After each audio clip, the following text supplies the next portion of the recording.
The wrong retirement withdrawal strategy can turn a well-funded retirement into a 30-year tax nightmare. So what's the correct order to withdraw?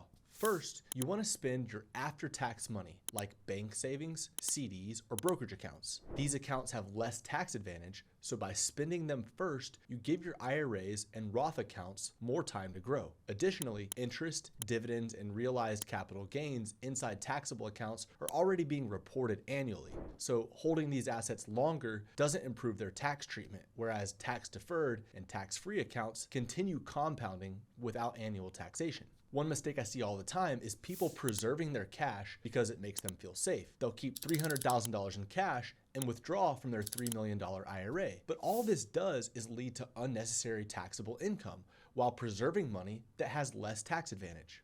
Once you've drawn down your taxable accounts, you'll want to begin withdrawing from your tax-deferred accounts like IRAs and 401ks. At this time, your taxable income will increase because the tax-deferred withdrawals are taxed as ordinary income. So let's make this concrete by looking at a couple named Sam and Mary. They're both 65 and have just retired. They each have $1.5 million in traditional IRAs, $150,000 each in Roth IRAs, and a $400,000 joint bank account. They'd like to spend about $100,000 per year, so they should begin by pulling from their joint bank account while allowing their traditional and Roth IRAs to keep growing. If they're spending $100,000 per year, their $400,000 of cash should cover roughly 4 years of spending, assuming there are no other income sources. During that time, their IRA balances remain invested and continue compounding. During this period, their taxable income is going to be very low. And this is a prime opportunity for aggressive Roth conversions because they'll be able to convert at a low tax rate. For example, if they have minimal income, they may be able to convert portions of their IRA up to the top of the 12% or 22% tax bracket each year, rather than being forced into higher brackets later when RMDs begin.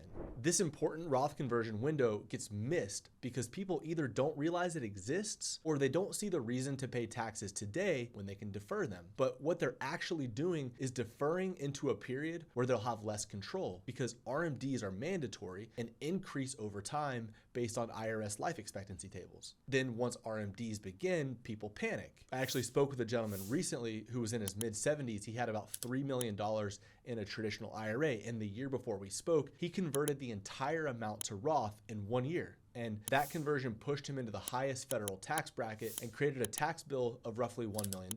So in the case of Sam and Mary, they should be converting their IRAs to Roth while their taxable accounts are being spent. And by spreading the conversions over multiple years, they can fill lower tax brackets consistently instead of compressing income into a single high tax year. Once the taxable accounts are spent down, they'll then spend what's left of their traditional IRAs. And then finally, once the IRAs are gone, they'll spend their tax-free Roth money. At that stage, their taxable income can drop significantly, giving them more control over tax exposure later in retirement and potentially reducing the impact of healthcare-related costs. Their income will likely drop significantly, which will give them more control over tax exposure and probably drop their Medicare premiums as well. Now, this isn't always a strict sequence. It sometimes does make sense to blend withdrawals and manage tax brackets along the way, but as a baseline, this framework gives you a strong starting point because the order you withdraw from your accounts is one of the biggest drivers of how much tax you'll pay in your lifetime. It directly impacts tax brackets, Social Security taxation, Medicare premiums, and how much of your portfolio remains compounding tax efficiently over time. Done correctly, you'll stay in control, but